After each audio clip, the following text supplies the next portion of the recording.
السلام علیکم ورحمۃ اللہ وبرکاتہ. کیا حال ہے سب کا؟ سب کو کتاب مل گئی ہے؟ سب کے پاس ہونی چاہیے. دکھائیے. ماشاء اللہ. نحمده ونصلی علی رسولہ الکریم. اما بعد فاعوذ باللہ من الشیطان الرجیم. بسم اللہ الرحمن الرحیم. رب اشرح لی صدری ویسر لی امری واحلل عقدۃ من لسانی یفقہوا قولی. اللہ سبحانہ و تعالیٰ کا لاکھ لاکھ شکر ہے کہ اس نے ہمیں اسلام پر پیدا کیا، ہمیں بن مانگے اسلام کی نعمت اور دولت عطا کی، اور اس کے ذریعے ہمیں جینے اور مرنے کے ڈھنگ سکھائے، زندگی کیسے گزارنی ہے اس کا طریقہ بتایا، اور موت کیسے آئے گی، موت کے وقت کیا کرنا ہے، موت کے بعد کیا کرنا ہے، اور پھر اس کے بعد کے مراحل کیا ہیں، ان کے بارے میں ہمیں بہترین رہنمائی اور بہترین آگاہی دی، بہترین سلیقہ سکھایا. اب یہ ہمارا فرض بنتا ہے کہ ہم اس سے پوری طرح آگاہی حاصل کریں، ان طریقوں کو اختیار کریں جو ہمارے لیے فائدہ مند ہے، اور ان طریقوں کو چھوڑ دیں جو ہمارے لیے نقصان دہ ہیں، خواہ وہ ہماری زندگی سے متعلق ہے یا ہماری موت سے متعلق. کیونکہ موت ایک اٹل حقیقت ہے، ایک ایسی حقیقت کہ جس کے بارے میں دنیا کے دو لوگوں کے درمیان بھی اختلاف نہیں. یہ وہ واحد ایسی چیز ہے جو ہر اختلاف سے بالا ہے. ہر شخص کو اس بات کا یقین ہے کہ اس نے مرنا ہے، بالکل ایسا ہی یقین جیسا اسے اپنی زندگی پر یقین ہے کہ اس وقت میں زندہ ہوں. ایسے ہی ایک دن ہم سب کی موت آئے گی. بعض اوقات بیماری کے بعد موت آتی اور بعض اوقات اچانک موت آ جاتی. کل نفس ذائقۃ الموت، ہر شخص کو موت کا مزہ چکھنا ہے. قل لن ينفعكم الفرار ان فررتم من الموت او القتل، کہہ دیجئے تمہیں بھاگنا ہرگز فائدہ نہ دے گا، موت سے فرار یا قتل سے فرار ہرگز فائدہ نہ دے گا اگر تم بھاگنا بھی چاہو. اگر ہم سب مل کے ساری زندگی بھی یہ دعا کرتے رہے کہ یا اللہ ہمیں موت سے بچا لے، تم بچ نہیں سکتے. ہمیں لازماً یہ پیالہ پینا ہے، ہمیں اس راستے سے گزرنا ہے. عقل مند وہ ہے جو اس کی تیاری کر لے، نہ صرف یہ کہ اپنے لیے بلکہ اپنے پیاروں کے لیے بھی جو ہمارے ہاتھوں، ہمارے سامنے، ہماری زندگی میں دنیا سے جاتے ہیں. بہت دفعہ ایسا ہوتا ہے کہ اچانک گھر میں وفات ہو جاتی ہے. بہت لوگوں کے ساتھ ایسا معاملہ پیش آتا ہے اور اس وقت ان کو سمجھ نہیں آتی کہ انہیں کرنا کیا ہے. ایسی جگہوں پہ مجھے جانے کا اتفاق ہوا، ایسی چیزیں میرے مشاہدے میں آئیں، اور ان لوگوں کی گھبراہٹ اور پریشانی اور ان کے میسیجز کہ وفات کو اتنی دیر گزر چکی ہے، کچھ سمجھ نہیں آ رہی کہ کیا کریں، غسل کے لیے کس کو بلائیں، اب ہمیں کیا کرنا چاہیے کیا نہیں. پھر ہوتا یہ ہے کہ جو بھی کوئی شخص مل جاتا ہے، وہ جو بھی مشورہ دیتا ہے، جو بھی رائے دیتا ہے، اس کو اختیار کر لیا جاتا ہے. اس وقت یہ نہیں دیکھا جاتا کہ ہمارا رب ہم سے کیا چاہتا ہے، ہمارا دین ہم سے کیا چاہتا ہے، اور ہمیں کیا کرنا چاہیے. اس وقت صرف سنی سنائی باتوں پر اور مختلف رسموں پر عمل کر لیا جاتا ہے. تو اس سے بچنے کے لیے ہم نے یہ کتابچہ تیار کیا ہے جس میں وہ ضروری چیزیں بتا دی گئی ہیں کہ جو موت کے وقت پیش آتی ہیں، اس وقت کو کیسے ڈیل کرنا ہے، اس وقت کیا کرنا ہے کیا نہیں کرنا، کون سی دعائیں مانگنی ہے، اگر غسل دینا ہے میت کو تو کس طرح دینا ہے، اور اگر کفن پہنانا ہے تو کیسے پہنانا ہے، اور جب فوتگی ہو جائے تو اس کے بعد جنازہ کیسے ہوگا. اگرچہ ہم خواتین پر جنازہ فرض نہیں ہے، لازم نہیں ہے، لیکن آپ کے بیٹوں، آپ کے بھائیوں، آپ کے گھر کے مردوں کو بھی بہرحال اس سارے طریقے کا معلوم ہونا چاہیے، ان کی رہنمائی بھی کی جا سکتی ہے. اسی طرح مرنے کے بعد کیا چیز مرنے والے کو فائدہ دیتی ہے، یعنی ایصال ثواب کیسے کیا جائے، اور کیا چیزیں ہمیں فائدہ دیتی ہیں. ان پر مختصر سا یہ کتابچہ ہے جو آج ہم سب مل کر پڑھیں گے. زبانی لیکچر یہ صرف زبانی ٹریننگ ورکشاپ وغیرہ اس لیے نہیں رکھی گئی کہ اس کے بعد جب ہم گھر جاتے ہیں تو ہمارے ہاتھ میں کچھ نہیں ہوتا، اور اگر عملی طور پر کوئی چیز پیش آئے تو اس وقت انسان غم میں، دکھ میں، تکلیف میں، پریشانی میں اپنے ہوش و حواس کھو بیٹھتا ہے. جو چیزیں اس کو ازبر بھی یاد ہوں وہ اس اچانک حادثے کے موقع پر، تکلیف کے موقع پر اس کو بھولی ہوئی ہوتی، اس کو یاد نہیں ہوتا کہ اب مجھے کیا کرنا چاہیے. تو اس وقت اپنے آپ کو سنبھالنا اور صحیح سنت کے مطابق عمل کرنا تاکہ اختتام اچھا ہو. جس کا اختتام اچھا ہوگا، جس کا اختتام سنت کے مطابق ہوگا، جس کا آخری سفر اچھا ہوگا، انشاءاللہ اس کی آئندہ زندگی بھی اچھی ہوگی. کیونکہ انما الاعمال بخواتیمہا، اعمال کا دار و مدار ان کے خاتمے پر ہے. تو آئیے ہم دیکھتے ہیں اس کتاب کو اور اس جگہ اپنے آپ کو رکھ لیتے ہیں. اگرچہ اس میں حاضرین کی ذمہ داریاں پہلے باب میں بتائی گئی ہیں، لیکن آپ دیکھیے کہ اگر ہماری موت کا وقت ہو تو ہم اپنے لیے کیا چاہیں گے کہ ہمارے بعد والے ہمارے لیے کیا کریں. اس لیے بہت ضروری ہے کہ یہ کتابچہ آپ خود پڑھنے کے بعد اور لوگوں کو بھی پڑھنے کے لیے دیں اور اپنے گھر کے بچوں کے ساتھ بھی اس کو پڑھیں، تاکہ اگر ان کے سامنے ہماری موت آئے تو وہ ہمارے بعد ہمارے لیے کیا کریں، صحیح طریقے اختیار کریں. کیونکہ بعض اوقات ہم یہ تو کہہ دیتے ہیں میرے مرنے کے بعد کوئی رسم نہیں کرنی، لیکن پتہ ہی نہیں کہ رسم کیا ہے اور سنت کیا ہے. بعض اوقات ہم یہ کہہ دیتے ہیں کہ کوئی خلاف شریعت کام نہیں کرنا، لیکن یہ پتہ ہی نہیں کہ شریعت کیا ہے، تو خلاف شریعت کہاں سے پتہ چلے گا. تو اس لیے بہتر یہ ہے کہ کرنے کے کام ہمیں خود بھی پتہ ہو تاکہ کسی کی مدد کر سکے، اور ہمارے آس پاس والوں کو بھی پتہ ہو تاکہ ہمارے مرنے پر وہ ہمارے لیے وہ کریں جو صحیح ہے. وفات کے فوراً بعد حاضرین کی ذمہ داریاں، صفحہ نمبر 3 سے نکال لیجیے. موت کی اطلاع ملنے پر انا للہ و انا الیہ راجعون کریں. پہلا کلمہ جو منہ پر آنا چاہیے وہ یہی ہے. آزمائش تو آتی ہے، لیکن اس آزمائش کے موقع پر اگر کوئی اللہ کو یاد کرتا ہے تو اس کا اجر اور ثواب کیا ہے؟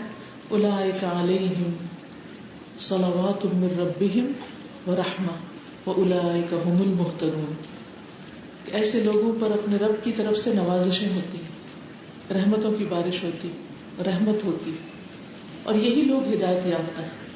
یعنی یہ ہدایت کی علامت ہے، جس کو دکھ تکلیف کے موقع پر، موت کے موقع پر یہ بات یاد رہ گئی، گویا وہ ہدایت پر ہے. جو ہو چکا اس کی تحقیق اور کھوج میں فی الحال وقت ضائع کرنے کی بجائے مندرجہ ذیل امور کی طرف توجہ دیں. یعنی یہ کیوں ہو گیا، کیسے ہوا، اور ادھر ادھر توجہ کرنے کی بجائے یہ کام کریں. مرنے والے کی آنکھیں فوراً بند کر دیں اور ہاتھ پاؤں سیدھے کر دیں، یعنی اس کو بالکل اسٹریٹ لٹا دیں. ایک چوڑی سی پٹی میت کی ٹھوڑی کے نیچے سے، یعنی یہاں سے لے کر نیچے سے، ٹھوڑی کے نیچے سے لے کر گزارتے ہوئے سر پر اس کو باندھ دیں تاکہ منہ کھلا نہ رہے. دونوں پاؤں قریب کر کے ایک اور پٹی کی مدد سے باندھ دیے جائیں، یعنی ان کے انگوٹھے آپس میں باندھ دیے جائیں یا پاؤں کو آپس میں ریپ کر دیا جائے. بعد میں غسل کے وقت یہ پٹیاں کھول دی جائیں. ان کی حکمت کیا ہے؟ کیونکہ مرنے کے بعد جسم اکڑنے لگتا ہے، تو ایسا نہ ہو کہ ٹانگیں کھلی ہوں اور اسی طرح وہ اکڑی رہیں اور پھر بعد میں ان کو جوڑنا مشکل ہو. کیونکہ خاص طور پر ایسے لوگ جن کے سامنے پہلی دفعہ وفات ہوتی ہے، بعض اوقات انہوں نے کبھی دیکھا ہی نہیں ہوتا کہ کیا کرنا چاہیے، تو ان کے لیے خصوصی طور پر یہ رہنمائی بہت فائدہ مند ہے. ٹانگیں بھی جوڑ دیں اور منہ بھی بند کر دیں. اگر ہونٹ کھلے ہیں تو ان کو بند کر دیں، آنکھیں کھلی ہیں تو ان کو آنکھوں کو بھی بند کر دیں. کیونکہ جب روح نکلتی ہے تو آنکھیں اس کا پیچھا کرتی ہیں، نگاہ اس کا پیچھا کرتی ہے. وہ جدائی کا وقت ہوتا ہے. تو اس کے بعد کیا کریں؟ آنکھیں بند. میت کو چادر سے ڈھانپ دیں. حادثے کے اثرات یا موت کی سختی کی وجہ سے میت میں کوئی تغیر و تبدل نمودار ہو گیا ہو، یعنی رنگ بدل گیا ہو، رنگ سیاہ ہو رہا ہو، یا کوئی اور چہرے پر بہت تکلیف کے آثار ہوں، اور دوسرے لوگ بار بار دیکھنا چاہیں تو انہیں ایسا نہ کرنے دیں، بلکہ میت کو ڈھانپا رہنے دیں. 2 طرح کی میتیں ہوتی ہیں. کچھ میتیں مسکرا رہی ہوتی ہیں، کچھ میتیں بہت پیسفل نظر آتی ہیں، لیکن کچھ میتوں کا حال مختلف ہوتا ہے. تو کوئی بھی دنیا سے جانے والا جو ہے، اس کا کوئی بھی عیب ہو، کوئی بھی کمی بیشی ہو، کوئی بھی ناپسندیدہ چیز ہو، ناگوار چیز ہو، تو اسے لوگوں کے سامنے نہ کھولے، اسے ڈھانپے رکھے. کیونکہ آپ اگر کسی کو ڈھانپیں گے تو اللہ سبحانہ وتعالیٰ آپ کے عیب ڈھانپے گا. قریبی پڑوسیوں کو فوراً اطلاع دیں. ممکن ہے کہ وہ تجہیز و تکفین میں آپ کے اور میت کے قریبی رشتہ داروں کو اطلاع کرنے میں آپ کی مدد کر سکے اور دیگر کاموں میں بھی آپ کے مددگار ہوں. جتنی استطاعت اور ہمت ہو اتنی نفل نماز کم از کم 2 رکعت پڑھ کر اللہ تعالیٰ کے حضور نہایت عاجزی سے اپنے لیے مدد مانگے کہ وہ اس غیر متوقع صدمے کو برداشت کرنے کے لیے آپ کو صبر و ہمت کی توفیق دے. نماز کیوں؟ نبی صلی اللہ علیہ وسلم کا طریقہ یہ تھا کہ جب آپ کو کوئی مشکل مرحلہ پیش آتا، کوئی تکلیف دہ صورت پیش آتی، تو آپ فوراً نماز کی طرف دوڑتے، فوراً نماز ادا کرتے. وَاسْتَعِینُوا بِالصَّبْرِ وَالصَّلَاةِ. اور الحمدللہ کئی ایسے لوگ ہیں کہ جو وفات کے بعد پہلا کام یہ کرتے ہیں کہ پہلے نفل پڑھتے ہیں، اللہ سے مدد مانگتے ہیں، اللہ کی طرف رجوع کرتے ہیں، اللہ کے فیصلے پر راضی ہوتے ہیں، اس کے بعد باقی کام کرتے ہیں. الحمدللہ ہماری دادی اماں جو تھی ان کو اللہ تعالیٰ نے بچوں کی وفات سے بہت آزمایا. ان کے کئی بچے پیدا ہوئے اور جب 7-8 سال کے ہوتے یا کچھ بڑے ہوتے، خصوصاً بیٹے، تو وہ فوت ہو جاتے. اور ایک کے بعد ایک بیٹے کی وفات پر ان کا طریقہ یہ رہا کہ بچے کو ڈھانپ دیا اور ساتھ ہی مصلی ڈال کے کھڑی ہوگی نماز پڑھنے. تو بعض اوقات لوگ باتیں بھی بناتے تھے کہ ان کو اپنے بچے کے جانے کا غم نہیں، ان کو نمازوں کا بڑا شوق ہے. اکثر لوگ یعنی ہمیں مصیبت پڑی اور تمہیں نماز کی پڑی، ایسی باتیں بھی سننے کو ملے گی. لیکن کرنا وہی چاہیے جو ہمارے رب کو راضی کرے. لوگ جو مرضی باتیں بناتے ہیں وہ باتیں بنا کر خاموش ہو جائیں گے، لیکن آپ کا عمل آپ کے نامہ اعمال میں لکھا جائے گا. تو اس لیے وَاسْتَعِینُوا بِالصَّبْرِ وَالصَّلَاةِ، صبر اور نماز کے ساتھ مدد لیجیے.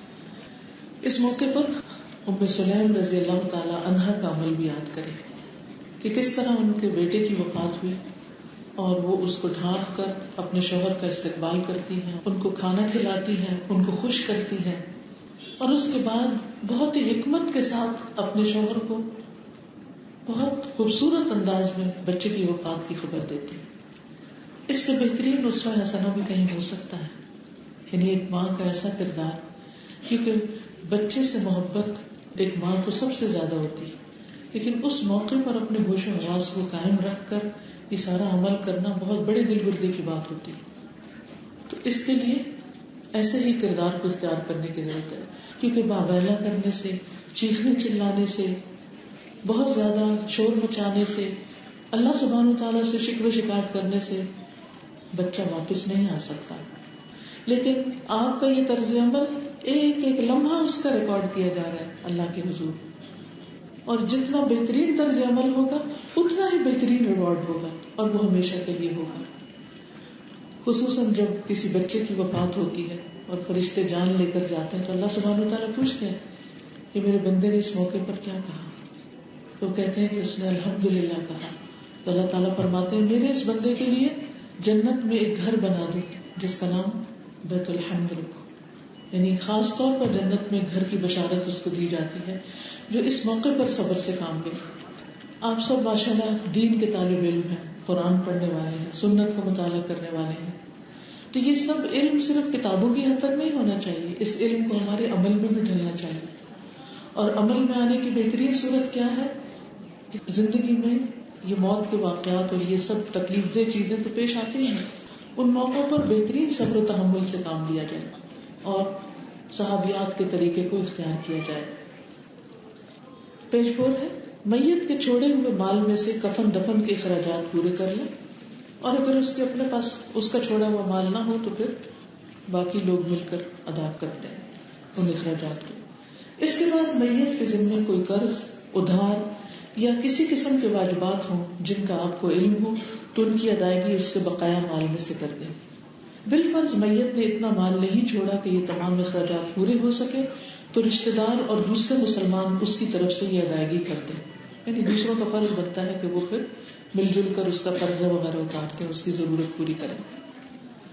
میت نے اگر وصیت لکھ رکھی تھی تو جلد از جلد پڑھ لی جائے.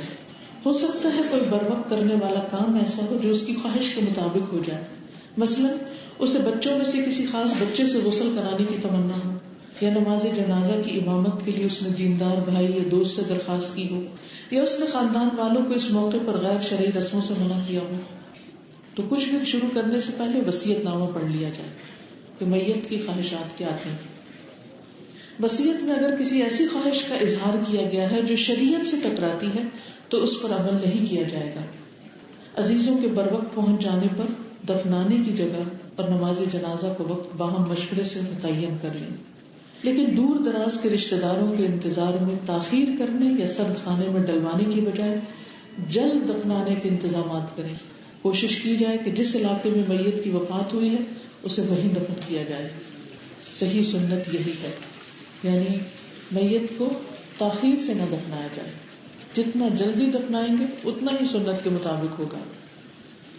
میت کی طرف سے ماضی میں اگر کسی کی حق تلفی ہو گئی ہو تو جنازے کے شرکاء سے درخواست کریں کہ کھلے دل سے میت کو معاف کر دیں.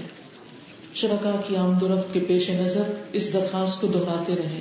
نیز اس کی مغفرت کے لیے خود دعا کرنے کے علاوہ تعزیت کرنے والوں سے بھی دعا کی درخواست کریں. سہولت کے لیے مسنون دعا کی کاپیاں چھپوا کر آنے والوں کو پڑھنے کے لیے دی جا سکتی ہیں. اس کتابچے میں بھی دعائیں موجود ہیں، وہ بھی پڑھنے کے لیے دی جا سکتی ہیں. پھر ہے تعزیت اور تسلی. فوت ہونے والے کے قریبی رشتہ دار ایک دوسرے کو سنبھالتے ہوئے تسلی دیں کہ اللہ تعالیٰ کی طرف سے اسی میں خیر تھی، کیونکہ ہر ایک کا وقت اللہ نے اپنی حکمت کے ساتھ لکھا ہے کہ کب تک کسی کو دنیا میں رہنا ہے اور کب چلے جانا ہے. اللہ نے فوت ہونے والے کو دنیا کے فتنوں سے بچا لیا. دعا کریں کہ اللہ تعالیٰ اس کی نیکیوں کو قبول کرے اور اس کے گناہوں سے درگزر فرمائے. اسی کو تعزیت کہتے ہیں. تعزیت کرنا مسنون اور باعث اجر و ثواب ہے. نبی صلی اللہ علیہ وسلم نے فرمایا، جو شخص کسی مسلمان بھائی کی مصیبت پر اس کی تعزیت کرتا ہے تو اللہ تعالیٰ اس کے بدلے میں اسے قیامت کے دن عزت و کرامت کا لباس پہنائے. کتنی بڑی خوشخبری. اس لیے جب بھی معلوم ہو کہ کسی کی وفات ہوئی ہے تو تعزیت میں دیر نہ لگائیں. اس سے ہمدردی کریں، اس کی دلجوئی کریں، اس کو صبر کی تلقین کریں، اس کو کمفرٹ دیں، اس کے پاس بیٹھیں، اس کا غم دور کرنے کی کوشش کریں. ایسے موقع پر میت کی بیماری یا اس کی موت کے جو بھی اسباب ہوئے انہیں بار بار دہرانا نہیں چاہیے. اس سے افسردگی میں مزید اضافہ ہوتا ہے جو تعزیت کے مقصد کے برخلاف ہے. تعزیت کے لیے آنے والوں کا ہاتھ اٹھا کر میت کے لیے فاتحہ پڑھنے کا طریقہ، جس میں سورت فاتحہ، سورت اخلاص اور درود شریف پڑھ کر میت کو اس کا ثواب پہنچایا جاتا ہے، قرآن و سنت سے ثابت نہیں. کیونکہ سورت فاتحہ میں کیا ہے، کیا دعا کی جاتی ہے؟ اہدنا الصراط المستقیم، ہمیں سیدھا راستہ دکھا. تو میت کو اس سے کیا فائدہ ہوگا؟ مرنے والے کو اس دعا سے کیا فائدہ کہ یا اللہ تو ہمیں سیدھا راستہ دکھا. اب میت تو جس راستے پر تھی گزر گئی، اب تو اس کو ہدایت کی ضرورت نہیں. اب کس چیز کی ضرورت ہے؟ کامن سینس کیا کہتی ہے؟ کس چیز کی ضرورت ہے میت؟ بخشش کی. اب اس کے لیے بخشش کی دعا کرنی چاہیے. اسی طرح سورت الاخلاص میں کیا ہے؟ قل هو اللہ احد اللہ الصمد لم یلد ولم یولد ولم یکن لہ کفوا احد. کیا اس میں کوئی دعا ہے؟ کوئی دعا ہے اس میں؟ کوئی دعا نہیں. پھر قل اعوذ برب الفلق، کہہ دیجئے میں پناہ چاہتا ہوں صبح کے رب کی. اب وہ تو آپ اپنے لیے پناہ مانگ رہے ہیں، میت کو کیا فائدہ ہوگا اس سے؟ قل اعوذ برب الناس میں بھی یہی چیز ہے. تو جو کچھ آپ پڑھ رہے ہیں ان الفاظ کا تو میت سے کوئی تعلق بھی نہیں. یہ کوئی دعا نہیں ہے میت کے لیے. اسی طرح سورت فاتح اور یہ تمام چیزیں یہ آپ کو فائدہ دے گی، میت کے لیے پڑھنے کے لیے نہیں ہے. اس موقع پر مسنون دعائیں آپ پڑھ سکتے ہیں. اور ویسے معمول کا ذکر آپ اپنے لیے کرتے رہیں، کیونکہ مومن کسی وقت بھی اللہ کی یاد سے غافل نہیں ہوتا. ہر وقت اللہ سبحانہ و تعالیٰ کو یاد کرتا ہے، اٹھتے بیٹھتے. الذین یذکرون اللہ قیاما وقعودا وعلی جنوبہم. عقل مند کون ہے؟ جو اللہ کا ذکر کرتے رہتے ہیں کھڑے اور بیٹھے اور اپنے پہلوؤں پر، یعنی لیٹے ہوئے بھی. رات کو بھی آنکھ کھل جائے تو اللہ کو یاد کرتے ہیں.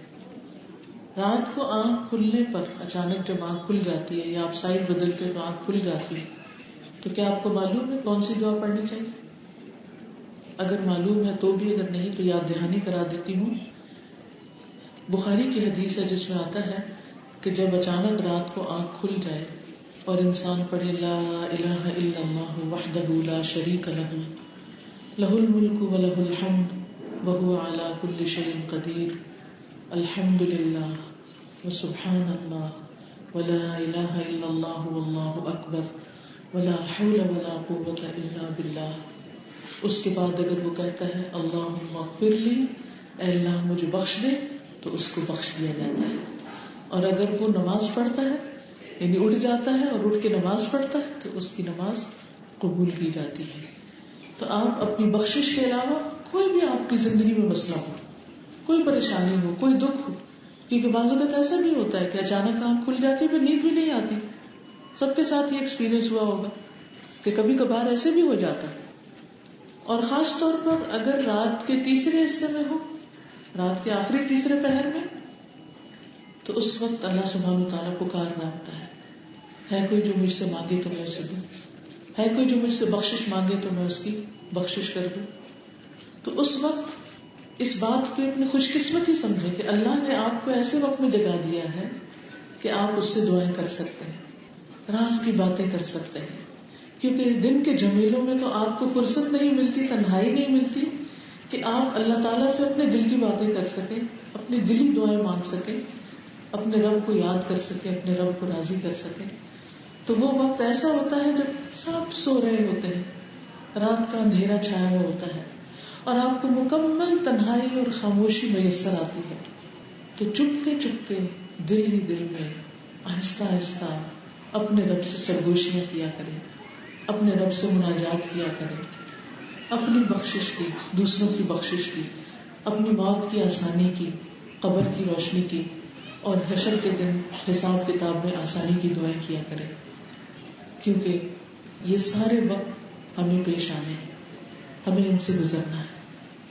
اس وقت پھر ہمارے ساتھ کوئی نہیں ہوگا، جیسے رات کی تنہائی میں کوئی نہیں ہوتا، سب سو رہے ہوتے ہیں تو ہم تو کسی کو جگا بھی نہیں سکتے کہ مجھے نیند نہیں آ رہی تم سب بھی اٹھ جاؤ، ایسا تو نہیں ہوتا نا، ہم خود پہ ہی برداشت کرتے ہیں. اسی طرح موت کے وقت جو کچھ ہوگا وہ بھی اکیلے برداشت کرنا چاہیے. سارے رشتے دار دائرہ بنا کے ہمارے آس پاس کھڑے ہوں چارپائی کے، کوئی کچھ نہیں کر سکتا. اسی طرح قبر کے اندر بھی کوئی کچھ نہیں کر سکے گا. اسی طرح بھی حشر کے اندر کوئی کسی کے کام نہیں آئے گا. تو ان لمحوں کو یاد کر کے، اس سفر کو یاد کر کے اپنے لیے خوب خوب دعائیں مانگا کریں اور کوشش کریں ہر رات دعاؤں کے لیے کچھ وقت ضرور نکالیں. تعزیت کے لیے بیٹھے رہنا یہ بھی ایک بڑی مشکل ہے ہمارے ہاں کہ کسی کے یہاں وفات ہو جائے لوگ سارا دن وہاں بیٹھے رہتے ہیں، تعزیت کر کے فوراً واپس نہیں آتے. وہ سمجھتے ہیں زیادہ بیٹھیں گے تو زیادہ نمبر لگیں گے، دوسرا زیادہ خوش ہوگا. نہیں، اگر واقعی آپ ان کا کوئی کام کر رہے ہیں یا آپ کے بیٹھنے سے ان کو کوئی تسلی اور تسکین ہو رہی ہے تو ٹھیک ہے آپ کچھ دیر بیٹھ جائیں، لیکن لمبی سٹنگ مناسب نہیں.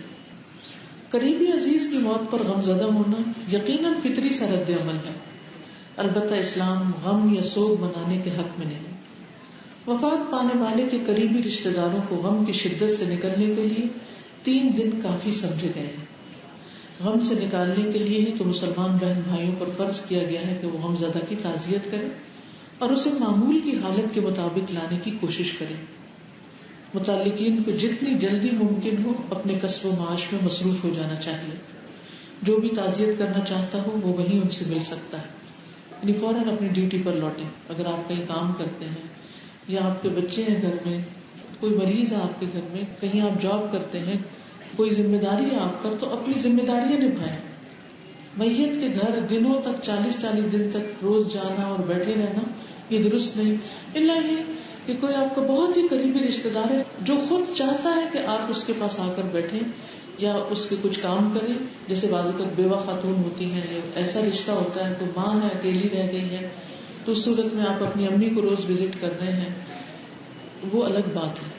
لیکن عام لوگوں یا عام مسلمانوں کے گھروں میں ایسے کاموں سے پرہیز کرنا چاہیے. غم میں مبتلا ہونے اور سوگ کی کیفیت طاری کرنے میں بہت فرق ہے. کام کاج چھوڑ کر بہت دنوں تک کسی مخصوص جگہ جیسے گھر، میدان یا قبرستان میں شامیانے ڈلوا کر یا مسجد وغیرہ میں تعزیت کی خاطر جمع ہونا یا وقت، دن، ہفتے، مہینے مقرر کر کے غم کو تازہ کرنے بیٹھنا اور سوگ کا ماحول بنائے رکھنا غیر اسلامی کام ہے. تعزیت کی خاطر عورتوں اور مردوں کا اجتماع ناپسندیدہ ہے، یعنی اکٹھے مل کے بیٹھنا. سیدنا جریر بن عبداللہ بجلی فرماتے ہیں ہم لوگ میت کے گھر والوں کے پاس اکٹھا ہونا اور اس کے دفن ہونے کے بعد کھانا تیار کرنا نوحہ کا حصہ سمجھتے تھے. یعنی میت والے گھر میں کھانوں کا پکنا، چائے کے دور لگنا اور اسی طرح کے دیگر کام جو ہیں یہ ناپسندیدہ ہے. بلکہ کیا کرنا چاہیے؟ قریبی رشتہ داروں کو کھانا بھیج دینا چاہیے، جیسے نبی صلی اللہ علیہ وسلم نے حضرت جعفر کی شہادت کے موقع پر کہا تھا کہ آج ان کو غم نے آ گھیرا ہے تو ان کے لیے کھانا بھجوایا جائے. خوبیوں کا تذکرہ کرنا یہ بڑی اہم بات ہے. ہر انسان میں کوئی نہ کوئی خیر بلائی ضرور ہوتی ہے. مرنے والے کے عزیز و اقارب اور پڑوسیوں کو اس کی خوبیوں اور نیکیوں کا تذکرہ کرنا چاہیے. میت کی برائیوں کو یاد کرنا یا عیب چینی کرنا منع ہے. بہتر ہے کہ اسے معاف کر دیں کیونکہ اس کا معاملہ اب آگے پہنچ چکا ہے. اچھی بات کرنا میت کے بارے میں یہ اس کے حق میں لکھی جاتی، اس کی بخشش کا ذریعہ بنتی، اس کی نجات کا ذریعہ بنتی. تو اگر میت نے آپ کے ساتھ کوئی احسان کیا ہو، کوئی اس کی اچھی عادت ہو، کوئی چیز اس سے آپ نے سیکھی ہو دین دنیا کی، کسی بھی طرح آپ سمجھتے ہیں کہ اس سے آپ کو کوئی فیض اور خیر بھلائی پہنچی ہے تو اس کا ذکر دوسروں کے سامنے ضرور کریں. اس کا ایک فائدہ تو میت کو ہوتا ہی ہے، لیکن ایک اور فائدہ بھی ہوتا ہے، اور وہ کیا کہ جو دوسرے حاضرین مجلس ہوتے ہیں وہ بھی دوسرے کے اچھے طرز عمل سے سیکھتے ہیں. مثلا اگر کوئی شخص صدقہ خیرات کرتا ہے اور فوت ہو جاتا ہے، یعنی صدقہ خیرات کرنے میں بہت اچھا تھا، فوت ہو گیا، خفیہ صدقہ کرتا تھا، کسی کو بھی نہیں پتا تھا. بعض لوگوں کے بارے میں بعد میں سننے میں آتا کہ وہ بیواؤں کا انہوں نے وظیفہ مقرر کر رکھا تھا، یتیم بچوں کو پڑھاتے تھے، کسی یتیم گھر کا خرچہ اٹھا رکھا تھا، کہیں اور بیواؤں بے کسوں کی مدد کرتے تھے. گھر والوں کو بھی بعض اوقات نہیں پتا ہوتا، تو وہ لوگ آ کے جب بتاتے ہیں کہ ہمارے ساتھ اس نے یہ اور یہ بھلائی کی، تو اس سے جو دوسرے سننے والے ہوتے ہیں جو ایسے خیر کے کام نہیں کر رہے ہوتے ان کو بھی شوق آتا ہے کہ ہم بھی خیر کے کام کریں تاکہ ہمارے مرنے کے بعد ہمارے حق میں بھی نیک گوائیاں ہوں اور ہم بھی اپنے لیے پیچھے کچھ صدقہ جاریہ چھوڑ جائیں. تو اس لیے جو بات نکالیں اچھی نکالیں. اسی طرح انسان کے اندر کمزوریاں بھی ہوتی. اگر آپ کی کوئی ناراضگی ہے یا کوئی تکلیف پہنچی ہے کسی سے تو وہ معاف کر دیں، دل بڑا کریں. کیوں؟ اس لیے الا تحبون ان یغفر اللہ لکم، کیا تم نہیں پسند کرتے کہ اللہ تعالیٰ تمہیں معاف کر دے؟ ہم سب اپنے لیے یہی چاہتے ہیں، اس لیے ہمیں دوسروں کو معاف کرتے رہنا چاہیے، اور خصوصاً جب کوئی فوت ہو جائے تو پھر تو دل سے نکال دینا چاہیے. اب غسل میت کا طریقہ. ہو سکتا ہے زندگی میں آپ کو کبھی غسل دینے کا موقع نہ آئے، لیکن آپ سے سیکھ کر دوسروں کو فائدہ ہو جائے. یا پھر یہ کہ آپ کے گھر میں کسی عزیز قریبی رشتے دار کی وفات ہوئی ہے تو اس موقع پر آپ کو خود بیچ میں شریک ہونا چاہیے. کیونکہ بعض اوقات ہم صرف چند پروفیشنلز کو یا اجرت پر بلائے ہوئے کچھ لوگوں کو ہم چھوڑ دیتے ہیں کہ وہ میت کو غسل دیتے ہیں. وہ بعض اوقات سنت کے مطابق دیتے ہیں، بعض اوقات نہیں دیتے. بعض اوقات وہ سخت ہاتھ لگا کے میت کو الٹ پلٹ کر کے تو فارغ ہو جاتے ہیں. تو ایسی صورت میں میت کا ہم پر، اور خصوصاً قریبی رشتے دار، مثلا والدہ ہے، بہن ہے، بچہ ہے، کوئی ایسا فوت ہو گیا ہے، تو آپ خود شریک ہوں. خواہ پانی ڈالیں، خواہ جسم کو ملیں، خواہ مین رول آپ کا ہو یا سپورٹیو رول ہو، یا چیزیں اکٹھی کریں، چیزیں تیار کریں، کسی نہ کسی طرح حصہ ڈالیں. یہ بہت ہی ثواب اور اجر حاصل کرنے کا وقت ہوتا ہے. لیکن یہ یاد رکھیں کہ مرد مرد کو اور عورت عورت کو غسل دے گی. بیوی خامند کو اور خامند بیوی کو غسل دے سکتا ہے. قریبی رشتے دار غسل دینے کے زیادہ مستحق ہیں جو دین کا علم رکھنے والے ہوں اور آداب غسل سے واقف بھی ہوں. غسل میں مدد کرانے والوں کے سوا کسی دوسرے کی موجودگی ناپسندیدہ ہے. بعض اوقات یہ ہوتا ہے کہ غسل دیا جا رہا ہے تو کچھ لوگ تماشا دیکھ رہے ہوتے ہیں. اگر آپ نے کچھ کرنا نہیں تو وہاں پر کھڑے نہ ہو. کیا آپ اپنے لیے چاہیں گے کہ جب آپ کو غسل دیا جائے تو لوگ آپ کو یوں دیکھ رہے ہیں؟ کبھی زندگی میں ہم یہ چاہتے ہیں کہ جب ہم نہا دھو رہے ہیں تو کوئی ہمیں دیکھے یا جھانکے؟ کتنی شرم آتی. تو موت کے وقت جب انسان کی بالکل بے بسی ہوتی ہے تو اس وقت انسان کو دوسرے کا بھی ویسا ہی لحاظ رکھنا چاہیے, ویسا ہی خیال کرنا چاہیے جیسے انسان اپنے لیے چاہتا ہے کہ اس کا خیال رکھا جائے. غسل کرانے والا دیندار اور قریبی عزیزوں میں سے ہونا چاہیے جو دوران غسل میت میں کوئی عیب یا تغیر دیکھے تو پردہ پوشی کرے, عیب چھپائے. نبی اکرم صلی اللہ علیہ وسلم نے فرمایا, جس نے کسی میت کو غسل دیا اور اس کی پردہ پوشی کی, اللہ تعالیٰ اس کے گناہوں کی پردہ پوشی فرمائے گا, اللہ اس کے عیب ڈھانک دے گا. غسل کے پانی میں بیری کے پتے ڈالنا مسنون ہے. بیری کے پتوں کو کوٹ لیا جائے اور اسے غسل کے پانی کی تمام بالٹیوں ملا دیا جائے. لیکن اگر ایسا کرنا ممکن نہ ہو, پتے نہ مل رہے ہوں, تو اس وجہ سے غسل کو لیٹ نہ کریں, کیونکہ بعض علاقوں میں شاید بیری نہ بھی ہو اور وہاں پر سوکھے پتے بھی اویلیبل نہ ہوں. اور اب کچھ ملکوں میں تو یہ طریقہ ہے کہ وہاں پر باقاعدہ مغسلہ بنوائے جاتے ہیں جن میں پائپ سے پانی ڈالا جاتا ہے میت پر. تو اب پائپ سے اگر پانی ڈال رہے تو پانی ٹینکی یا ڈرم کسی سے آ رہا ہے تو اس میں پتے ڈالنا مشکل ہو جاتا ہے. تو اچھا تو ہے, لیکن اگر نہ ہو, ناممکن ہو تو کوئی بات نہیں. اب یہ مت سمجھے کہ غسل ہوگا نہیں, پھر اس کی جگہ صابن شیمپو وغیرہ لگایا جا سکتا ہے, کیونکہ اس دور میں صابن شیمپو کی جگہ بیری کے پتے یہی کام کیا کرتے تھے صفائی کا. غسل دینے کی جگہ مناسب ہو جہاں پردے کا انتظام ہو اور پانی کا نکاس آسان ہو. جگہ اتنی کشادہ ہو کہ تختے کے علاوہ غسل دینے والوں کے بیٹھنے اور غسل کا سامان وغیرہ رکھنے میں دقت نہ ہو, یعنی ہر چیز صحیح طور پر سیٹ کی جائے. میت کو نہلانے والا تختہ سر کی جانب سے قدرے اونچا ہو تاکہ استعمال شدہ پانی کے ساتھ نجاست بھی بہہ جائے. اس کے لیے سر کی طرف تختے کے نیچے 2 اینٹیں رکھی جا سکتی, یعنی تھوڑا سا ٹلٹ کریں اس کو تاکہ پانی خود بخود گرتا چلا جائے. میت جس بستر پر ہو اسی چادر سے اٹھا کر تختے پر لائیں.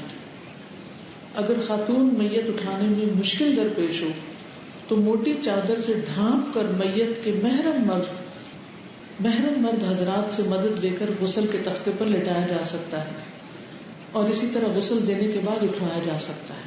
یعنی بعض اوقات ہوتے ہیں نا جسم بھاری ہوتے ہیں اور مرنے کے بعد تو اور بھی جسم بھاری ہو جاتا ہے. تو ایسی صورت میں اگر خواتین میں ہمت نہ ہو کہ چارپائی یا بیڈ سے اٹھا کر تختے تک لے جایا جائے, کیونکہ بعض اوقات بیڈ روم میں اگر وفات ہوئی ہے اور جو تختہ ہے وہ باہر صحن میں ہے یا کسی برآمدے یا غسل خانے میں ہے, تو وہاں تک اٹھا کے لے جانا کافی مشکل کام ہوتا ہے. تو ایسی صورت میں محرم مردوں کو بلایا جائے اور میت کو اچھی طرح ڈھانپا ہو تاکہ بے احتیاطی میں اس کے جسم کا کوئی حصہ نہ کھل جائے, کیونکہ محرم مردوں کے سامنے بھی جسم کا سطر ہوتا ہے. غسل کی جگہ داخل ہونے سے پہلے بسم اللہ اور غسل خانہ میں داخل ہونے والی مسنون دعا بھی پڑھ لیں. خاتون میت کے غسل سے پہلے بندھے ہوئے بال کھول دیے جائیں, یعنی شروع کہاں سے کیا جائے گا؟ سر سے, سر کی طرف سے شروع کیا جائے گا, بال کھول دیے جائیں. خاتون میت کے پن, کلپ, چوڑیاں, بندے, ناک کا لونگ اور لباس وغیرہ میت کے جسم سے الگ کر لیں اور ان کو کسی محفوظ جگہ پر رکھ لیں. میت کے کپڑے آسانی سے نہ اتر سکے تو احتیاط سے کینچی کے ساتھ کاٹ لیے جائیں. ایسا کرتے وقت میت پر چادر ہونی چاہیے, نہ کپڑا کٹے اور اچانک اتار دے اور وہ ننگی ہو جائے. میت کو ننگے ہونے سے بچانا ہے. بس پھر وہی کہوں گی کہ اپنے آپ کو وہاں رکھ لیں کہ میں خود ہوں تو میرے لیے کیا کیا جائے. میت کو غسل دیتے وقت اس پر رنگدار پرنٹ والا کپڑا ڈال دیا جائے تاکہ گیلا ہونے پر بھی پردہ رہے. سفید کپڑا جو ہوتا ہے نا اس میں سے پھر وہ جھلکنے لگتا ہے جسم. جیسے بستر کی بیڈ شیٹس وغیرہ ہوتی ہیں رنگین, ان کو استعمال کیا جا سکتا ہے. میت کو اس کپڑے کے نیچے سے غسل دیا جائے گا. میت کو بغیر دستانوں کے براہ راست نہ چھوئیں, خاص طور پر سطر پر کسی کی نظر نہ پڑے, یعنی خود دستانے وغیرہ پہن کر غسل دیں. کیونکہ بعض اوقات یہ ہوتا ہے کہ جو مرنے والا ہے وہ کسی خاص بیماری کا شکار ہوتا ہے یا جرمز وغیرہ ہوتے ہیں, یا اوپر کے حصے کو تو ہاتھ, بازو, منہ وغیرہ کو تو ہاتھ لگا سکتے ہیں, لیکن جو اس کے جسم کے ننگے حصے ہیں ان کو براہ راست اپنے ہاتھ سے ٹچ نہ کریں. یعنی شرمگاہ وغیرہ ہے یا بریسٹ ہے یا باقی حصے ہیں تو ہاتھ پر کوئی کپڑا, دستانہ, پلاسٹک کے جیسے یہ ڈاکٹرز کے ہوتے ہیں میڈیکل گلوز جو ہوتے ہیں وہ, یا پھر اگر وہ نہیں ہے تو پولیتھین جو تھیلی ہوتی ہے، پلاسٹک کی تھیلی، پلاسٹک بیگ، وہ ہاتھ پر چڑھا کے باندھا جا سکتا ہے اور اس سے جسم کو دھویا جائے گا. غسل دینے والے سب سے پہلے میت کا سر اٹھا کر آہستگی سے اسے بیٹھا ہونے کے قریب کر دیں. پھر اس کے پیٹ کو اطراف سے چاروں طرف سے نرمی کے ساتھ دبایا جائے تاکہ جو کچھ نکلنے کے قریب ہو وہ نکل جائے، یعنی کوئی نجاست وغیرہ. اس موقع پر برابر پانی بہاتے رہیں تاکہ نجاست بہتی جائے. میت کو کس طرح کرنی ہے؟ اگر لیٹی ہوئی ہے نا تو اس طرح ذرا سا اٹھا کے بٹھائیں، پورا نہیں بٹھانا، یعنی اس کو تھوڑا سا ٹیڑھا کر کے اوپر کو لے آئیں اور پیٹ کو ملنا شروع کر دیں، ہلکا ہلکا ہلکا، تاکہ اگر کوئی اندر گندگی وغیرہ ہے تو نکل جائے. اور جب وہ مل رہے ہو تو اس وقت پانی بھی ڈالیں تاکہ کوئی نجاست ہے تو وہ ساتھ ہی نکل جائے، بہہ جائے. اب غسل دینے والا اپنے ہاتھ پر کپڑے یا پولیتھین کا لفافہ چڑھا کر میت کی طہارت استنجا کرائے. جیسے عام غسل میں بھی سب سے پہلے استنجا کیا جاتا ہے نا، اسی طرح میت کو بھی سب سے پہلے استنجا کرایا جائے. اس کے بعد استعمال شدہ کپڑے یا لفافے کو اتار دیا جائے اور دوسرا لفافہ یا دستانہ پہنا جائے. یعنی جس دستانے سے آپ نے استنجا کرانا ہے اس دستانے سے باقی جسم کو نہیں دھونا، یہ یاد رکھیں. تو ایک سے زیادہ لفافے یا دستانے آپ کے پاس ہونے چاہیے. غسل کروانے والے غسل کی نیت کر کے بسم اللہ پڑھ لیں. داہنی طرف سے شروع کرتے ہوئے نماز کی طرح مکمل وضو کرایا جائے، یعنی پہلے استنجا پھر کیا؟ وضو. دوران وضو ناک اور منہ میں پانی نہ ڈالا جائے بلکہ روئی یا کپڑا تر کر کے اس سے دانتوں اور نتنوں کو صاف کر دینا کافی. یعنی روئی کی یا کپڑے کی وہ چھوٹی سی وہ بنا کے بتی سی، تو اس کو ناک کے اندر پھیر دیا جائے اور اسی طرح منہ کھول کے دانت وغیرہ بھی صاف کر دیے جائے، پہلے منہ اور پھر ناک. صاف روئی ناک اور کانوں میں لگا دیں تاکہ دوران غسل پانی اندر داخل نہ ہو، جو غسل کے بعد پھر نکال دی جائے. یعنی روئی کی چھوٹی چھوٹی گولیاں بنا کے کانوں کے پار بھی، ناک کے پار، تاکہ پانی نہ جائے. بیری کے پتوں والے پانی کو استعمال کرتے ہوئے صابن کی جھاگ یا شیمپو سے سر کے بال اور داڑھی کو آہستہ سے انگلیاں پھیر کر دھویا جائے. جیسے اپنا سر شیمپو کرتے ہیں اسی طرح میت کا بھی سر شیمپو کیا جائے. پہلے میت کے سامنے کے دائیں حصے کو دھویا جائے، یعنی فرنٹ ایریا میں رائٹ سائڈ پہلے، ہر چیز دائیں طرف سے شروع کرنی ہے، یہ یاد رکھنا ہے. پھر بائیں پہلو کے بل ہلکی سی کروٹ دے کر دائیں طرف کا پچھلا تمام حصہ دھو لیا جائے. یہی عمل بائیں طرف دہرایا جائے. یعنی جیسے یہ میت لیٹی ہوئی ہے تو پہلے کیا؟ دائیں طرف اوپر سے، پھر ذرا سا یوں موڑ کے نیچے سے، پھر بائیں طرف پہلے اوپر سے، پھر ذرا سا موڑ کے نیچے سے، اوپر سے لے کے نیچے سے ٹانگوں پاؤں تک سب دھلوا دیا جائے. جب اس طرح دھو لیا جائے تو ضرورت کے مطابق طاق عدد 3، 5، 7 مرتبہ میں غسل کا پانی میت پر بہائیں. کوئی لوٹے کے ساتھ بہا سکتے ہیں یا مگ کے ساتھ یا پائپ کے ساتھ، جو بھی سہولت ہو. آخری بار پانی میں کافور ڈالنا مسنون ہے. کافور نہ ملے تو کوئی بھی خوشبو پانی میں ملا لی جائے. ہمارا دین کتنا خوبصورت ہے. زندہ انسان کے لیے بھی اہتمام ہوتا ہے لیکن میت کے لیے بھی اہتمام کرنے کی ضرورت ہے. حالانکہ ہمیں پتا ہے کہ وہ مٹی میں جا رہا ہے، اس کا جسم گل جائے گا، لیکن مومن کا ایک احترام ہے. اور اس سے یہ بھی پتہ چلتا ہے کہ ہمارے دین میں پاکیزگی، صفائی ستھرائی کا کتنا اہتمام ہے. صرف زندوں کے لیے نہیں، مردوں کے لیے بھی صفائی. اور اس سے ہم سوچیں کہ اگر مردے کے لیے اتنی صفائی ستھرائی کی جا رہی ہے تو زندے کے لیے کتنی صفائی کا اہتمام ہونا چاہیے، اور خصوصاً عبادات کے وقت. میت کو مختلف اوقات میں 2 بار غسل دینا درست نہیں، ایک ہی غسل کافی. بعض اوقات ایسا ہوتا ہے نا کہ کہیں ایک جگہ میت کی وفات ہوئی تو غسل کر کے کفن پہنا کے اس کو رکھ دیتے ہیں، پھر وہ کسی اور جگہ لے جائی جاتی، وہاں دوبارہ شروع کر. ایسا کرنے کی ضرورت نہیں، ایک غسل کافی. میت کو تولیے سے خشک کر کے اوپر خشک چادر ڈال کر گیلی چادر نکال دیں، اور اس نکالنے کے لیے بھی اسی طرح پہلے ایک طرف سے نکالیں پھر دوسری طرف سے بل دے کے نکالیں، یعنی سائڈ بدلوا کے نکال لیں. غسل کے بعد خاتون میت کے بالوں کی کنگھی کر کے 3 چوٹیاں لٹیں بنا کر پیچھے ڈال دیں، یعنی چوٹیاں بنا لیں، ایک درمیان کے بالوں کی، ایک رائٹ کے اور ایک پیچھے ہی ڈالی جائیں گی، آگے کی ضرورت نہیں. ہنگامی حالات، بیماری، ایکسیڈنٹ یا جلنے کی وجہ سے میت کو غسل دینا ممکن نہ ہو تو میت کو تیمم کرا کے کفن پہنایا جا سکتا ہے. یعنی مٹی کے ذریعے تیمم کرایا جائے گا، اس کے ہاتھوں پر اور جو تیمم کے چہرے پر بس وہ مٹی پھیر دی جائے گی اور اس کا تیمم ہو جائے گا، اور یہی اس کے لیے کافی. کیونکہ بعض میتیں اتنی خراب ہو جاتی ہیں کہ جہاں ہاتھ ڈالو کوئی حصہ ہاتھ میں آ جاتا ہے، تو ایسی صورت میں پھر دھونا نہیں چاہیے اس کو، ورنہ وہ بہہ جائے گا. اللہ کی راہ میں شہید ہونے والے کو غسل نہیں دیا جائے گا، کفن دینا. نبی صلی اللہ علیہ وسلم نے فرمایا جس کسی نے کسی مسلمان کو کفن دیا اللہ تعالیٰ اسے سندس کا لباس پہنائے گا. تو ایسے موقع پر آگے بڑھ کر دوسرے کے لیے کفن کا انتظام کریں.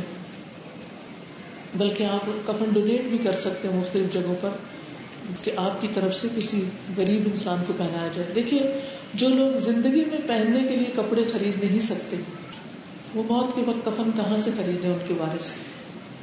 یہ بعض لوگ اتنی غربت میں بہت ہوتے ہیں کہ مرنے کے بعد وہ کچھ بھی نہیں چھوڑتے، پیچھے ہوتا ہی نہیں جو چھوڑے. ایسے لوگوں کے کفن کا خاص طور پر اہتمام کریں، اور زندگی میں کم از کم ایک کفن تو اگر اللہ نے آپ کو وسعت دی ہے تو کسی نہ کسی کو ضرور پہنائے، کیونکہ کل آپ کو اس کے بدلے بہترین ریشم کا جوڑا پہنایا جائے. کفن کے لیے صاف ستھرا اور سفید کپڑا استعمال کرنا افضل ہے. نیا اور سفید کپڑا میسر نہ ہو تو پرانا دھلا ہوا اور رنگ دار یا دھاری دار کفن بھی استعمال کیا جا سکتا ہے.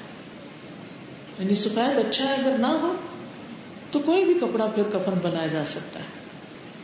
نامکمل اور ناکافی کفن علاوہ مجبوری کے ناپسندیدہ ہے. آپ کو یاد ہوگی نا وہ صحابی مصعب بن عمیر جن کو کفن جب دیا گیا تو جب سر کی طرف سے ڈھانکا جاتا تھا تو پاؤں کھل جاتے تھے، جب پاؤں کی طرف کھینچا جاتا تو سر کھل جاتا تھا. پھر کیا کیا گیا؟ سر ڈھانک دیا گیا اور پاؤں کی طرف ازخر کے گھاس ڈال دی گئی. کفن کے لیے کپڑے کی مقدار یا پیمائش اتنی ضرور ہو کہ میت کا تمام جسم آسانی سے ڈھانپا جا سکے. عورت اور مرد کے کفن کے لیے یکساں پیمائش کی 3 موٹی صاف سفید چادریں استعمال ہوتی ہیں، جن میں سے ایک چادر دھاری دار ہو تو بہتر ہے. یعنی یہ اچھا ہے، لیکن اگر ایسا نہ ہو ساری سفید ہو تو بھی ٹھیک ہے. کفن باندھنے کے لیے 3 یا 5 عدد پٹیاں درکار ہوتی ہیں.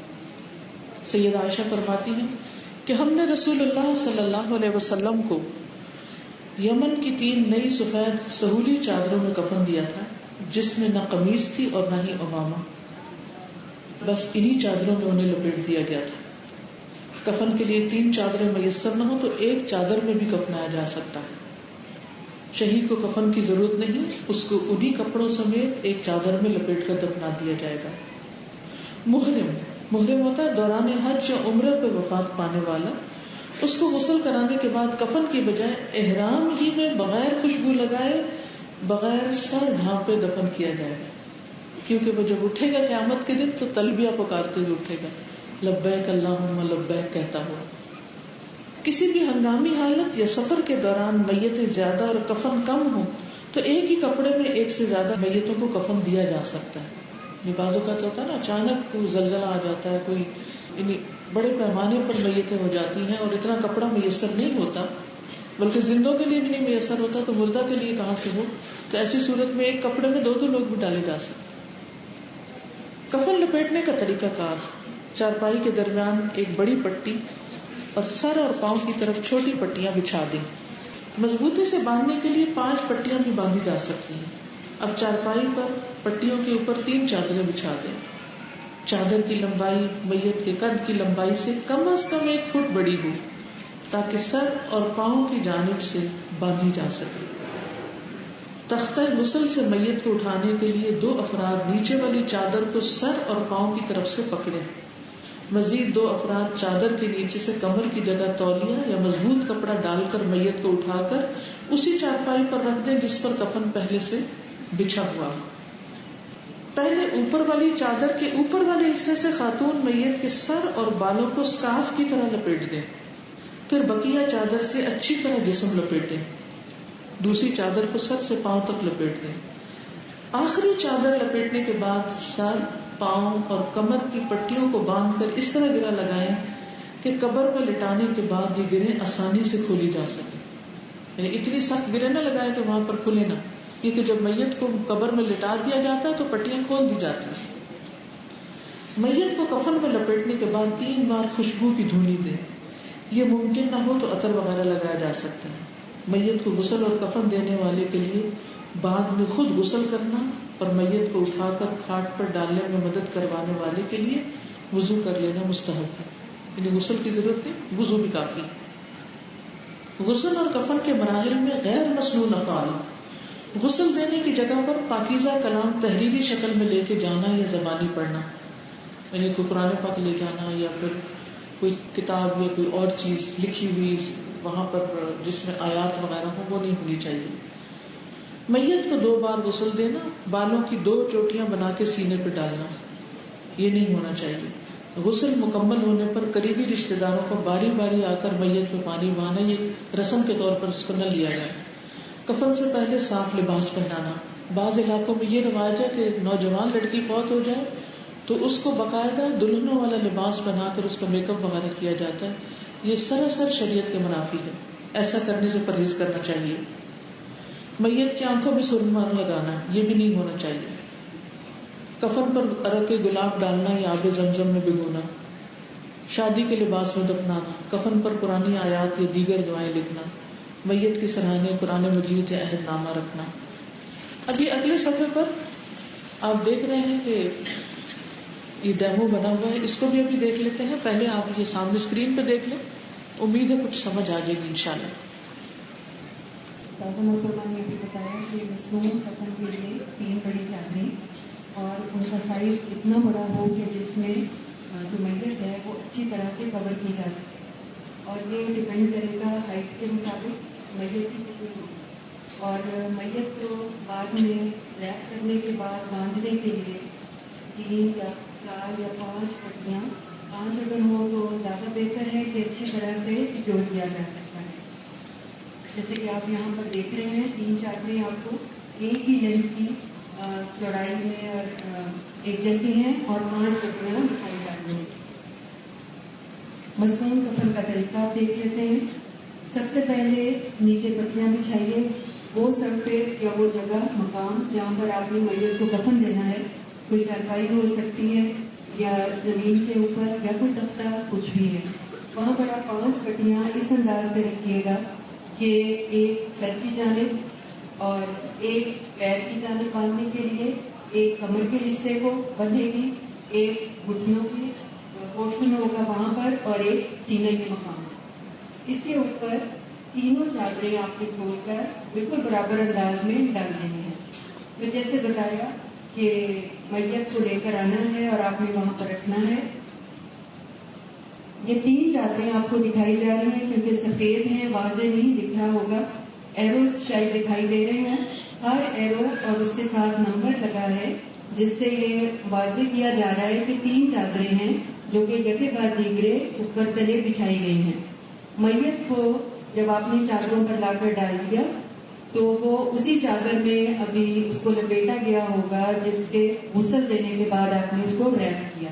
اسی چادر کے ساتھ سطر ظاہر نہ ہو اور آپ اس مقام پر لے آئیے. خود نہ اٹھا سکیں تو محرم مرد حضرات سے کہیے وہ لے آئے یا 2-3 خواتین مل کر لے آئیے. میت کو لٹا دیں. ابھی پہلے والی چادر آپ نے نہیں اتارنی. اس کے بعد سب سے پہلی چادر، یہ ایرو بتا رہا ہے کہ پہلی چادر کا ایک حصہ اٹھائیے. اس مقام پر ایک بات آپ کو بتا دوں کہ دائیں طرف یا بائیں طرف والا کوئی معاملہ سنت سے ثابت نہیں ہے کہ پہلے دائیں حصہ آئے گا یا بائیں حصہ آئے گا. تو پہلی چادر کا حصہ یہ ایرو کے مطابق اوپر آ رہا ہے. آپ دیکھیے ایک جانب سے ہم اٹھائیں گے اور میت کے اوپر سے لاتے ہوئے آپ نے اس کو میت کی کمر کے نیچے کی طرف دبا دینا ہے، بالکل اس طرح جس طرح کے رول کیا جاتا ہے یا کافی کو ریپ کر دیا جاتا ہے. یہ دیکھ لیجیے اوپر کی جانب بھی آپ کو دکھ رہا ہوگا کہ میت کے چہرے کے پاس بالکل جمع نہیں کر دیا گیا کپڑے کو، بلکہ بڑا نیٹلی انداز میں رکھا گیا ہے تاکہ بعد میں جب اس کا چہرہ ہمیں کور کرنا پڑے تو اس میں بھی سہولت ہو جائے. اب دوسری چادر دوسری جانب سے پہلی چادر کا دوسرا حصہ دوسری جانب سے اٹھایا گیا اور بالکل اسی طرح میت کی کمر کے گرد لپیٹتے ہوئے اس کو بالکل ریپ کر دینا ہے، لپیٹ دینا ہے. اب پاؤں کی جانب آئیے. پہلی چادر پاؤں کی جانب سے بھی مکمل اور اچھی طرح سے لپیٹ دی جائے اور یہ اب فائنل آپ کو ایک صورت میں دکھائی دے رہی ہوگی کہ میت پوری طرح سے پہلی چادر میں لپٹی ہوئی ہے. اب اس کے بعد دوسری چادر، اور دوسری چادر سے پہلے جو ایک کام ہمیں کرنا ضروری ہوتا ہے وہ یہ ہے کہ عورت اگر میت ہے تو اس کا سر ڈھکنا ضروری ہے. اس کے لیے پہلی چادر کا وہ کنارہ جو اس کے سر کی جانب ہوگا اس کو اٹھائیے اور میت کے سر کے اوپر بالکل صاف کی طرح لا کر آپ نے اس کو لپیٹنا ہے. اب اگلے پورشن میں دیکھیے کہ میت کا سر آپ کو دکھائی دے رہا ہے اور میت کا کندھا. سر کے اوپر صاف کی طرح رکھنے کے بعد آپ نے سائڈوں سے دونوں کپڑے کے جو کنارے ہیں اس کے کندھے کے نیچے پریس کر دینے ہیں اور دبا دینے ہیں تاکہ پوری صاف کی طرح فکس ہو جائے. یہ دیکھ لیجیے پہلی چادر اور سر کو ڈھکنے کے بعد یہ میت آپ کے سامنے اب ہے. اب دوسری چادر لپیٹنے کا مرحلہ بالکل اسی طرح کریں گے جیسے ہم نے پہلی چادر میں کیا. پہلے ایک جانب کا کنارہ اٹھائیے اور اسے کمر کے اوپر سے لپیٹتے ہوئے میت کے نیچے اچھی طرح سے ریپ کر دیں اور پھر دوسرے حصے کو بھی بالکل اسی طرح سے دونوں جانب سے میت کو مکمل طور پر لپیٹ دیا جائے. دوسری چادر میں بھی پاؤں کی جانب سے اس کو جمع نہیں کر دینا یا کسٹر فارم میں نہ آ جائے کپڑا بلکہ نیٹلی ریپ ہو جائے اس کے پیروں کی طرف سے. اب تیسری چادر دیکھیے. تیسری چادر کا ہمیں معلوم ہو رہا ہے آپ کو پٹی بھی نظر آنے لگ گئی ہوگی اور جس سرفیس کے اوپر میت لٹائی گئی ہے تیسری چادر کو بھی آپ نے اسی طرح لپیٹنا ہے. ایک بات کو اگر آپ تھوڑی سی غور کر کے دیکھیے تو ہم نے ڈھیلے انداز میں نہیں کپڑا لپیٹا بلکہ ٹائٹ کر کے کس کے لپیٹنی ہے تینوں چادریں یکے بعد دیگرے تاکہ کپڑا لوز نہ رہے بالکل بھی. اس لیے یہ دیکھیے بالکل کس کے لپیٹا جا رہا ہے آپ کو دکھ رہا ہوگا. اس کی دوسری جانب سے بھی بالکل مکمل اس کو کھینچ کے اچھی طرح سے ریپ کرنا ہے. پیروں کی جانب سے بھی اب تیسری چادر کو لپیٹ دیجیے اور یہ تینوں چادریں لپیٹ دینے کے بعد یہ آپ کے سامنے اب ایک میت سامنے رکھی ہے. اس میں دیکھیے ڈھیلا پن چادر میں کہیں بھی نہیں دکھ رہا اور سر کی جانب سے ہم نے آخر میں کیونکہ آخری پٹی باندھنی ہے اس لیے میں دوبارہ آپ کو کہوں گی کہ آپ جب بھی ایک چادر لپیٹ لیں تو اس کو ایک گچھے کی شکل میں نہ رکھیے گا بلکہ نیٹ انداز میں وی فارم میں لے آئیں گلے کے پاس تاکہ آپ کو سہولت رہے اس کو دوبارہ پٹی باندھنے میں. یہ قریب سے بھی آپ کو دکھا دیا گیا. یہ تینوں چادریں لپٹی ہوئی ہیں اس کے گرد لیکن جمع نہیں ہے. سر بھی ڈھکا ہوا ہے. اب ہم نے پٹیاں باندھنی شروع کرنی ہیں. پیروں کی جانب سے باندھیں گے. پیر کی جانب سے دیکھیے یہ جمع شدہ کپڑے کو رول کر کے پیر کے بالکل نیچے لے آئے اور یہ آگے آپ کو پٹی باندھنی بتائی جا رہی ہے. یہ ہم نے پٹی باندھ لی. بہت کس کے گرا مت لگائیے گا کیونکہ بعد میں جا کر اسپیشلی جو سر کی جانب سے گرا ہے اس کو ڈھیلے انداز میں رکھیے گا. پیٹ کی طرف بھی جو باندھی جاتی ہے پٹی اسے بھی بہت کس کے نہیں باندھنا کیونکہ بعض دفعہ میت کسی بیماری کا شکار ہوتی ہے یا میڈیکیشن پر ہوتی ہے اور پیٹ پھولنا شروع کر جاتا ہے تو پٹی ٹائٹ اور پھنسی جاتی ہے. اب دیکھیے یہ ہم نے گھٹنوں کی طرف جو دوسری پٹی رکھی تھی اب اس کو باندھا جا رہا ہے. یہ دیکھیے دوسری پٹی باندھ دی. اب یہ ہم نے کمر کی جانب پٹی باندھی. کمر کی پٹی کو آپ نے نہ تو بہت ڈھیلا رکھنا ہے کہ لوز ہو کے گرتی پھرے اور نہ اتنا کسنا ہے کہ جس کی وجہ سے تنا ہوا پیٹ نظر آئے. اب سینے کے اوپر چوتھی پٹی. یہ چاروں پٹیاں باندھنے کے بعد یہ ایک فائنل صورت آپ کے سامنے آتی ہے میت کی. یہ مکمل دیکھ لیجیے اس کو. اس انداز میں یہ کپڑا کہیں سے لوز نہیں ہے کہیں سے بھی ایسا نہیں کہ اگر اٹھایا جائے اٹھانے میں مشکل ہو یا کیری کرنے میں کپڑا گر جائے یا خدا نخواستہ صدر ظاہر ہو جائے عورت کا. اب سر ڈھکنے کی بات آتی ہے یا سر کی طرف سے بقیہ دونوں چادریں لپیٹ کر اور منہ بند کرنا ہے ہمیں. پہلی چادر آپ دیکھ رہے ہوں گے سر کی طرف بالکل اسکارف کی شکل میں لپٹی ہے, کہیں سے بال نہیں نظر آ رہا. اس کے دونوں کنارے ہم نے کندھے کے نیچے دبا رکھے ہیں. اب دوسری چادر اٹھائی اور اسے ہم نے لپیٹ دیا. دونوں کنارے اوور لیپ کر دیں اور چہرہ کور ہو جائے. پھر تیسری چادر کو لیجیے, اس کے دونوں کنارے اور اوور لیپ کر دیں کہ اس طرح سے میت کا چہرہ بالکل چھپ گیا. اب ہم نے آخری پٹی باندھنی ہے جو کہ سر کی جانب ہوگی. اسے بھی بہت زیادہ کس کے نہ باندھیے گا کیونکہ قبر میں اتارنے کے بعد اس کو کھولنا ہوگا. یہ دیکھیے, یہ بالکل ریپ حالت میں میت ہے ہمارے سامنے. جزاک اللہ خیر. اس کا کچھ طریقہ یہاں آپ کو اس کتاب میں بھی نظر آئے گا, آپ دیکھ لیجئے. 3 بڑی اور چوڑی پٹیاں درمیان میں کندھے اور گھٹنوں کی جانب اور 2 چھوٹی پٹیاں سر اور پاؤں کی جانب. پٹیوں کے اوپر 3 چادریں برابر کر کے ترتیب سے بچھائیں. سر اور پاؤں کی طرف سے کچھ کپڑا چھوڑ کر میت کو چادروں کے اوپر لٹا دیں اور پھر پہلی چادر کے دائیں حصے کو بائیں جانب لا کر اچھی طرح دبا دیں. پردے کے لیے ڈھانپی گئی رنگین چادر کفن کی چادر ڈھانپتے ہوئے ہٹا دی جائے گی. اسی طرح چادر کا بایاں حصہ دائیں جانب دبا دیں. عورت میت کے لیے پہلی چادر کے سر کی جانب بچھے ہوئے حصے کو اٹھا کر اسکارف کی طرح لپیٹتے ہوئے اور سر اور بالوں کو اچھی طرح ڈھانپ دیں. اسکارف کے باقی کپڑے کو گردن کے پیچھے دبا دیں. اب سائڈ کے دونوں پلوں سے چہرے کو ڈھانپ دیں. اسی طرح دوسری چادر کو بھی سر اور پاؤں سمیت دائیں سے بائیں اور بائیں سے دائیں جانب لا کر اچھی طرح دبا دیں. اب آخری چادر کو بھی دائیں سے بائیں اور بائیں سے دائیں طرف لپیٹ دیں.